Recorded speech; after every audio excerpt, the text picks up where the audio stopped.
Assalamualaikum warahmatullahi wabarakatuh. Innal hamdalillah nahmaduhu wa nasta'inuhu wa nastaghfiruh wa na'udzu bihi min shururi anfusina wa min sayyiati a'malina. May yahdihillahu fala mudilla lahu wa may yudlilhu falan tajida lahu waliyan mursyida. Asyhadu an la ilaha illallah wahdahu la syarika lah wa asyhadu anna Muhammadan abduhu wa rasuluhu la nabiyya ba'dah. Allahumma shalli wa sallim ala hadzal nabiyil karim sayyidina wa habibina wa syafiina Muhammadin sayyidil ghurril muhajjalin wa ala alihi wa ashabihi at-tayyibin at-tahirin wa man tabi'ahum bi ihsanin ila yaumiddin. La haula wa la quwwata illa billahil aliyyil azim. Amma ba'd. Bapak-bapak, ibu-ibu jamaah Masjid Al-Falah yang dimuliakan Allah, marilah kita tak henti-hentinya memanjatkan puji dan syukur kepada Allah Subhanahu wa ta'ala yang telah melimpahkan nikmat taufik dan hidayahnya kepada kita, utamanya nikmat iman, nikmat Islam, serta nikmat sihat wal afiyah, sehingga pada malam hari ini kita bisa sama-sama melaksanakan sholat isya berjamaah di Masjid Al-Falah ini. Dilanjutkan dengan kajian kitab Al-Kabair karya Imam Az-Zahabi, kitab yang membahas tentang dosa-dosa besar yang jumlahnya ada 70 lebih. Dan insyaallah malam hari ini kita akan membahas tentang dosa besar yang ke-22, yaitu tentang korupsi. Qala al-mu'allif rahimahullahu ta'ala wa nafa'ana bihi wa bi'ulumihi fid dharain amin Allahumma amin.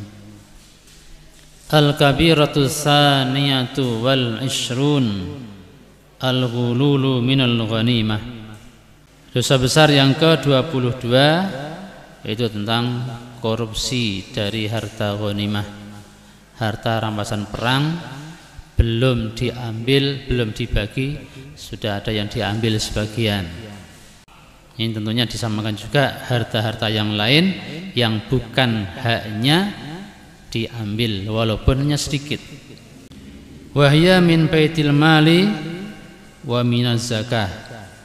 Ini termasuk juga mengambil harta yang bukan miliknya, bukan haknya, dari baitul mal, dari rumah zakat, rumah dari lazis, basnas, ataupun dari harta-harta yang lain yang milik kaum muslimin sebagai amanah yang harus disampaikan kepada orang-orang yang berhak, kemudian sebagian diambil tanpa hak.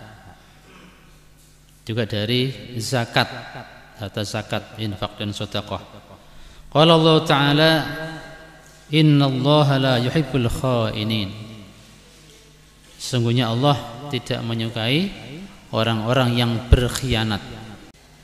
Wa qala ta'ala wa ma kana linabiyyin ay yaghul wa may yaghlul ya'ti bima ghalla yaumal qiyamah. Tidak mungkin seorang nabi berkhianat, dan siapa yang berkhianat, yang korupsi, maka dia akan datang pada hari kiamat dengan membawa harta yang dikorupsi tersebut. Wa fi sahih Muslimin an Abi Hurairah radhiyallahu anhu qala qama fina Rasulullah sallallahu alaihi wasallam dzata yaumin fadhakaral ghulula fa'azzamahu wa 'azzama amrah. Diriwayatkan oleh Imam Muslim dari Abu Hurairah radhiyallahu anhu, beliau berkata, pada suatu hari Rasulullah sallallahu alaihi wasallam berdiri di antara kami para sahabat itu pada kesempatan itu beliau menyampaikan tentang hulul, tentang perkhianatan atau korupsi, penggelapan harta. Fa'azzamahu wa'azzama amrahu. Lalu beliau menganggap berat urusan tentang hulul, tentang korupsi. Tsumma qala la alfiyanna ahadakum yaji'u yaumil qiyamati ala raqabatihi ba'irun lahu rugha'un yaqulu ya Rasulullah aghisni faqulu la amliku laka minallahi syai'an qad ballaghtuka. Kemudian beliau sallallahu alaihi wasallam bersabda, jangan sampai aku mendapati seseorang di antara kamu yang datang pada hari kiamat dengan memikul seekor unta di pundaknya. Ya, jangan sampai aku menemukan seseorang di antara kalian sahabat yang datang pada hari kiamat dengan memikul seekor unta di pundaknya, dan unta itu sambil melenguh-lenguh, ya, apa namanya itu, suaranya unta itu. Yaqulu, kemudian dia berkata, ya Rasulullah aghisni, ya Rasulullah tolonglah aku. Maka saya akan menjawab, la amliku laka minallahi syai'a. Aku tidak mampu membantumu di hadapan Allah Subhanahu wa taala.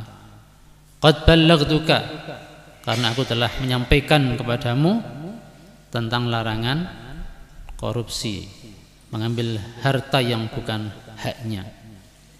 La alfiyanna ahadakum yaji'u yaumal qiyamati ala raqabatihi farasun lahu hamhamatun fayaqulu ya Rasulullah aghisni faqulu la amliku laka minallahi syai'an qad ballaghtuka. Dan jangan sampai pula pada hari kiamat nanti aku menemukan atau menjumpai seorang di antara kamu yang datang pada hari kiamat dengan memikul seekor kuda di pundaknya. Kemudian dia minta pertolongan, ya Rasulullah aghisni, tolonglah aku ya Rasulullah. Maka aku akan menjawabnya, aku tidak bisa menolongmu, tidak bisa menolongmu sedikit pun di hadapan Allah Subhanahu wa taala, dan aku telah menyampaikan kepadamu. La alfiyanna ahadukum yaji yaumal qiyamati ala raqabatihi syatun laha thaghaun yaqul ya Rasulullah aghisni faqulu la amliku laka minallahi syai'an qad ballaghtuka. Jangan pula aku menemukan seseorang di antara kalian yang datang pada hari kiamat dengan membawa seekor kambing di pundaknya, kambing yang mengembek. Lalu dia minta tolong, ya Rasulullah tolonglah aku. Maka aku akan menjawabnya, aku tidak bisa menolong sedikit pun di hadapan Allah Subhanahu wa taala, dan aku telah menyampaikan kepadamu. La alfiyanna ahadakum yaji'u yaumal qiyamah ala raqabatihi nafsun laha siyahun fayaqulu ya Rasulullah aghisni faqulu la amliku laka minallahi syai'a qad ablaghtuka. Jangan pula aku menemukan, menjumpai seseorang di antara kalian yang datang pada hari kiamat yang di pundaknya menggendong, memikul seseorang yang berteriak-teriak. Kemudian dia minta tolong, ya Rasulullah tolonglah aku. Maka aku akan menjawabnya, aku tidak bisa menolong sedikit pun di hadapan Allah Subhanahu wa taala. Aku telah menyampaikan kepadamu. La alfiyanna ahadakum yaji'u yaumal qiyamati ala raqabatihi riqa'un yakhfaq fayaqulu ya Rasulullah aghisni faqulu la amliku laka minallahi syai'an qad ablaghtuka. Jangan pula aku menjumpai seseorang di antara kalian yang datang pada hari kiamat sementara di pundaknya ada selembar kain yang berkibar-kibar, bukan kain untuk menutup aurat, Ya, karena di hari kiamat kita semua ketika meninggal dunia ditutup dengan kain putih dan kainnya sudah habis dimakan rayap. Tak selembar benang pun di tubuh kita. Tapi ada orang ya, yang nanti di pundaknya membawa kain yang berkibar-kibar. Itu bukan kain penutup auratnya, tetapi kain yang waktu di dunia dia korupsi, dia ambil. Lalu dia berkata, ya Rasulullah, tolonglah aku. Maka aku akan menjawabnya, mohon maaf, saya tidak bisa membantu sedikit pun di hadapan Allah Subhanahu wa taala. Aku telah menyampaikan kepadamu, la alfiyanna ahadakum yaji'u yaumil qiyamah ala raqabatihi shamitun fayaqulu ya Rasulullah aghisni fa aqulu la amliku laka minallahi syai'an qad ablaghtuka. Dan jangan pula aku menjumpai seseorang di antara kalian yang datang pada hari kiamat sedangkan di pundaknya ada benda yang tidak berbicara, yang tidak bergerak, yaitu emas atau perak atau mungkin uang. Lalu dia berkata, ya Rasulullah, tolonglah aku. Maka aku pun akan menjawab, aku tidak bisa, tidak memiliki hak sedikit pun untuk menolongmu di hadapan Allah Subhanahu wa taala. Aku telah menyampaikan kepadamu. Nah, hadis ini adalah penjelasan tentang sepenggal ayat tadi, wa may yaghlul ya'ti bima ghalla yaumal qiyamah. Siapa yang berkhianat, yang berkorupsi, maka dia akan datang pada hari kiamat dengan membawa harta yang dikorupsi itu. Apapun hartanya, berapa banyaknya, akan dibawa di atas pundaknya, baik itu berupa binatang, berupa harta, emas, perak, uang, bahkan kain tadi. Qauluhu ala raqabatihi riqa'un takhfaq ay thiyabun wa qumasun. Dalam hadis tadi disebutkan ada di atas budaknya ada riqa'un takhfaq, itu artinya pakaian atau kain yang belum jadi, masih bahan. Wa qaluhu ala raqabatihi samitun ay min dzabin aw fiddah. Dan yang terakhir tadi, di atas pundaknya ada sesuatu yang diam, yang tidak bisa berbicara, tidak bisa bergerak, yakni emas atau perak.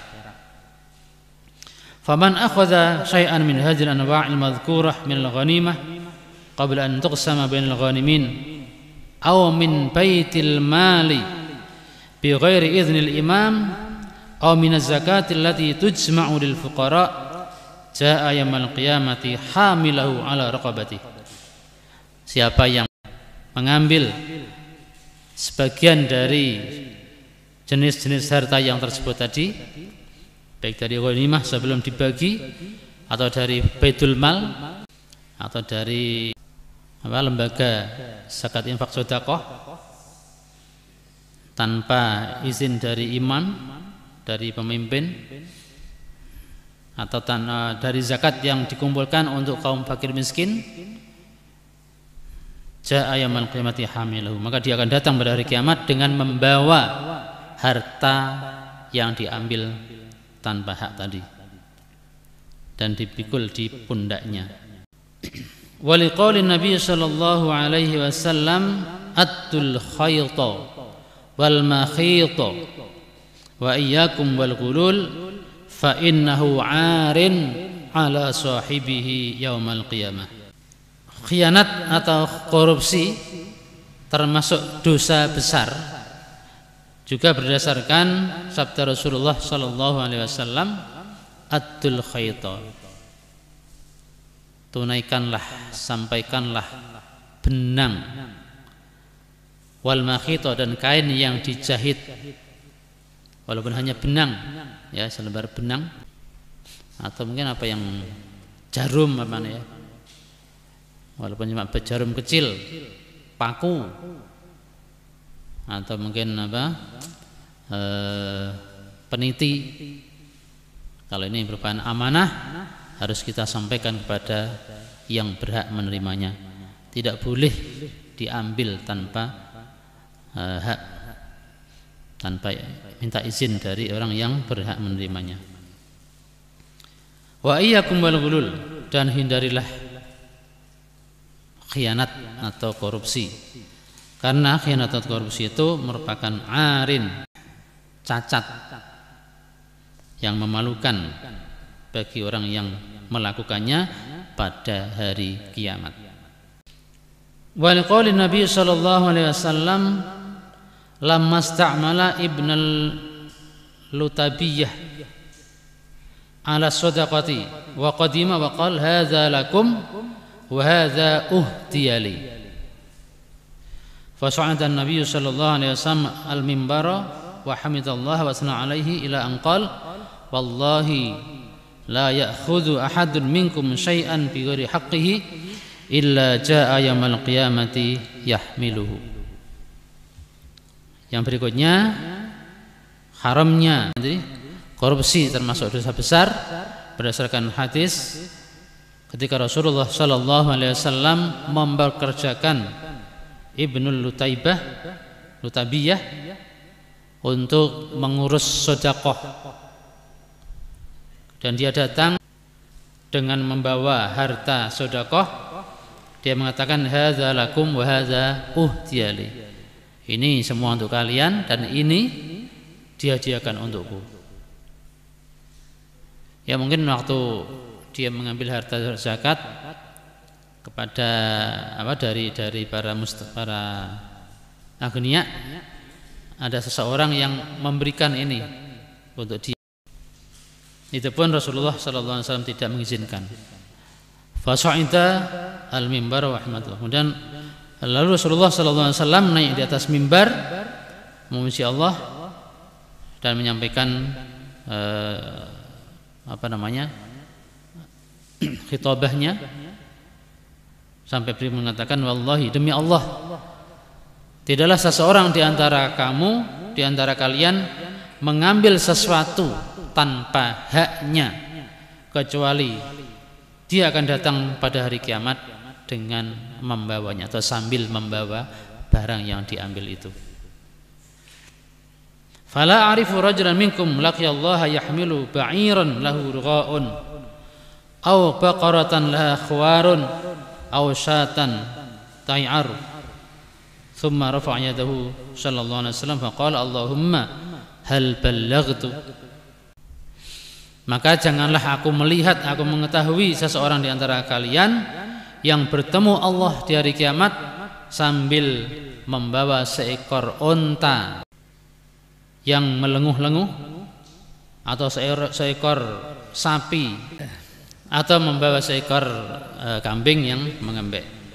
Kemudian beliau mengangkat tangannya dan mengatakan Allahumma hal ballaghtu, ya Allah, apakah aku telah menyampaikan semua? Nah, ini hadis yang terakhir. Seorang petugas zakat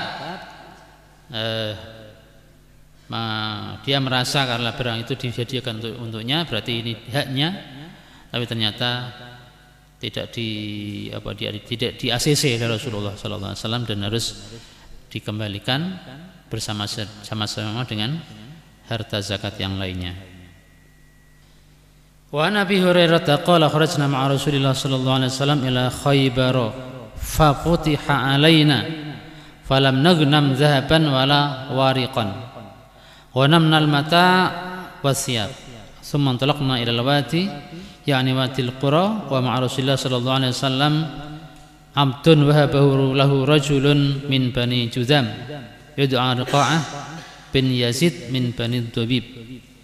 Falamma nazalna al-wadi qama Abdu Rasulullah sallallahu alaihi wasallam yahullu rihla farumiya bisahmin fakana fihi hatfuhu faqulna hani'an lahu bisyahadati ya Rasulullah. Faqala Rasulullah sallallahu alaihi wasallam kalla walladzi nafsi biyadihi inna syamlata lataltahibu alaihi naran akhadha min al-ghanaim lam tusibhal muqasam atau muqasim. Dari Abu Hurairah radhiyallahu anhu, dia berkata, kami para sahabat keluar bersama Rasulullah sallallahu alaihi wasallam ke Khaybar.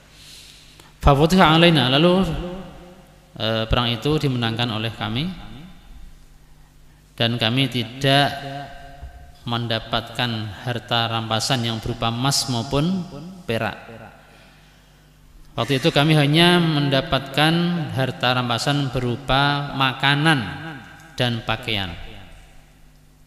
Kemudian kami berangkat menuju ke sebuah jurang yang bernama Wadil Qura. Dan waktu itu Rasulullah SAW dibersamai seorang budak yang diberikan oleh seorang laki-laki dari suku Bani Juzam yang bernama Rifa'ah bin Yazid dari Bani. Jadi perperangan tadi Rasulullah dan kaum muslimin menang, tapi harta rampasannya tidak ada yang berupa emas dan perak, hanya makanan dan pakaian. Pada waktu itu Rasulullah membawa seorang budak pemberian Rifa'ah bin Yazid. Falamma nazalna al-wati qama Abdur Rasulullah sallallahu alaihi wasallam yahullu rihlahu. Ketika kami turun dari jurang, hamba tadi, seorang budak tadi melepas mengudari, ya, melepas hewan tunggangannya. Tiba-tiba ada panah yang dilemparkan dan tepat mengenai budak tadi, maka dia pun tewas, meninggal dunia karena lemparan panah tersebut. Faqulna hani'an lahu bisyahadati ya Rasulullah. Maka kami mengucapkan selamat, ya, atas kematiannya karena dia mendapatkan mati. Lalu usai perang, bahkan masih dalam perjalanan, dia terbunuh. Tapi apa kata Rasulullah? Faqala Rasulullah sallallahu alaihi wasallam, kalla, oh tidak, dia tidak mati syahid. Demi Tuhan, demi Allah yang jiwaku ada dalam genggam, hancur, menyala-nyala, yang menyala-nyala api. Jadi Rasulullah melihat ada obor yang menyala karena terbakar api, yang diambil oleh budak tersebut dari harta ghanimah yang belum dibagi kepada para mujahid yang ikut perang. Qala fa fazi'an nasu faja'a rajulun bi syirakin aw syirakaini faqala asabtu yawma Khaybar. Faqala Rasulullah sallallahu alaihi wasallam syirakun aw syirakani min narin. Muttafaqun alaih. Begitu ada peristiwa tadi dan Rasulullah mengatakan kalau budak itu tidak mati syahid karena dia telah berkhianat, mengkorupsi satu potong atau sebuah lilin, maka beberapa orang berdiri dan menyerahkan serampat tali sandal, ya, ada satu tali sandal atau ada yang dua tali sandal, serampat sandal, dan dia mengatakan asabtu ya Khaybar, aku mendapatkan serampat sandal ini pada hari perang Khaybar. Lalu Rasulullah sallallahu alaihi wasallam syirakun aw syirakani min nar, ini adalah satu serampat atau dua serampat sandal dari neraka. Ya, seandainya tidak dikembalikan, maka dia termasuk melakukan dosa besar karena mengambil harta yang bukan haknya. Muttafaqun alaih. Hadis ini diriwayatkan oleh Imam Bukhari dan Imam Muslim. Bapak-bapak, ibu-ibu, jamaah Masjid Al-Falah yang dirahmati Allah, ya, demikian kajian pada malam hari ini. Ya, mudah-mudahan kita berhati-hati, ya. Jangan sampai mengambil harta apapun, sekecil apapun yang bukan hak kita.